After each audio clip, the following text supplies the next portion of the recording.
ஆசிரியர்கள்ல 200க்கும் மேற்பட்டர் மேல வழக்கு பதிவு செஞ்சிருக்காங்க. அதை பத்தி என்ன நினைக்கிறீங்க? ஆமா, நீங்க கொடும் குற்றச்செயல்ல ஈடுபட்டீங்கன்னா அவங்க மேல வழக்கு பதிவு செய்யாம நீங்க உங்களை யார் உரிமை கேட்டு போராட சொல்றது? நான் எழுப்புகிற கேள்வி இதுல இது போக நீங்க பாத்துங்க, இது போக இந்த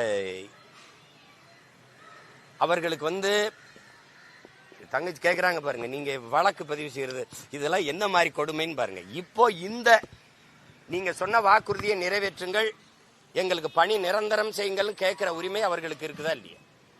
இது குற்ற செயல், இது குற்றம் அப்படின்னு நீங்க அவர்களை கைது பண்ணி சிறைப்படுத்துவது, அடைச்சு வைப்பது, முடக்கி வைப்பது என்பது குற்றமானால் நான் வந்து இந்த பணியை நிரந்தரப்படுத்தி கொடுப்பேன்னு வாக்குறுதி கொடுத்த அந்த வாக்குறுதியை கொடுத்தால் குற்றவாளியா இல்லையா?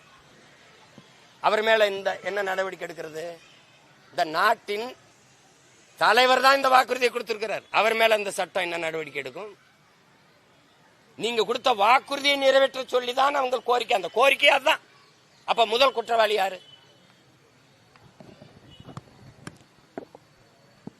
இதை மக்கள் சிந்திக்க தொடங்கிட்டா நாடு உருப்பட்டுரும்.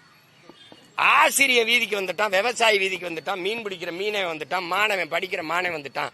நாட்டில் நல்லாட்சி நடந்துகிட்டு இருக்குன்னு சொல்றத நம்புற கூட்டம் இருக்கிறவரை இந்த கேடுகட்ட ஆட்சி முறை தான் நிலவும். ஆசிரியர் வீதியில் போட்டா மாணவன் எப்படி படிப்பான்? அது மட்டும் இல்லாம சுதந்திர